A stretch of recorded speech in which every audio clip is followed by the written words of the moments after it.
You know that feeling? You follow a recipe perfectly, down to the last single grain of salt, and it's fine.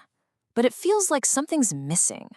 Or maybe you just dream of opening the fridge and creating something amazing, without a script. Well, today we're gonna unlock that secret, the key to cooking with way more freedom and confidence. Let's dive right in. So many of us, and I've been there too, fall into what you could call the recipe trap. We start to see recipes not as a helpful guide, but as this rigid set of laws that we are absolutely terrified to break. And suddenly, what should be a creative, joyful act turns into this stressful, paint by numbers chore. I mean, does this sound familiar to you?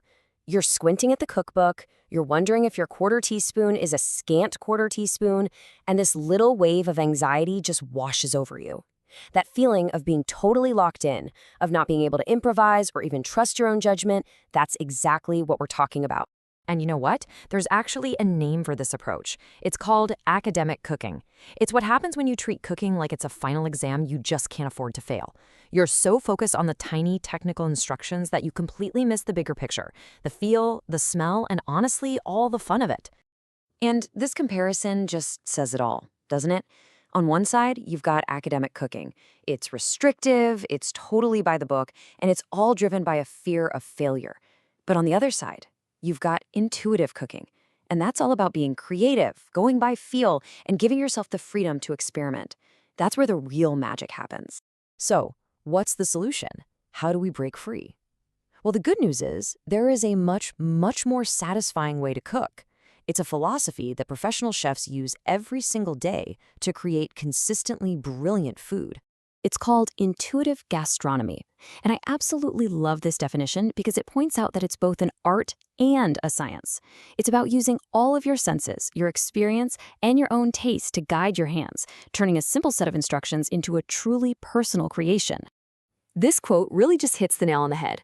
See, instructions, they tell you what to do, but intuition, which you build up over time, helps you understand why you're doing it. It is the fundamental difference between being a follower in your own kitchen and being a creator. Okay, so how do we actually do this? How do we make the switch? It all starts with one simple but incredibly powerful rule that the pros absolutely live by. This is the golden rule that helps you bridge that gap between it just following a recipe and truly cooking. Now, to be super clear, this is not about throwing your measuring cups in the trash. Not at all.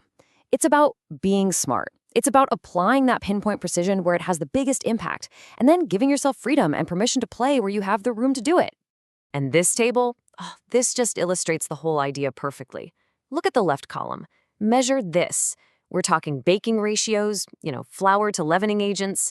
That's pure chemistry. You've got to get that right. Food safety temps? Absolutely non-negotiable. But now, look at the right column. Eyeball this. Spices and herbs, a splash of wine, a drizzle of oil, a little extra garlic. That's not chemistry. That's flavor. That's your personality on the plate. This is exactly where you can, and you absolutely should, trust your instinct. You see, when you start to adopt this measure big, eyeball small mindset, it does so much more than just make your life easier. It is a genuine shortcut to leveling up your skills and finally unleashing that inner chef that you know is in there. Because this is literally what professional chefs do. They've already internalized the critical ratios and the safety rules, and that frees up all their mental energy to focus on what really matters: creativity, nuance, and of course, taste. They cook with their senses, not just with their scales. And the payoff for you? Oh, it's huge. Cooking becomes more joyful and way less stressful. You start to see ingredients as possibilities, not just as items on a shopping list. But most importantly, you build real, genuine kitchen confidence. Your food stops being just a copy of someone else's recipe, and it starts becoming an expression of you. So I'll leave you with this question. The next time you're in the kitchen, just try it. Measure what's structurally critical, but trust your own palate for the rest. A little more of this, a little less of that. Because when you finally start to trust your taste, there is absolutely no limit to what you can create.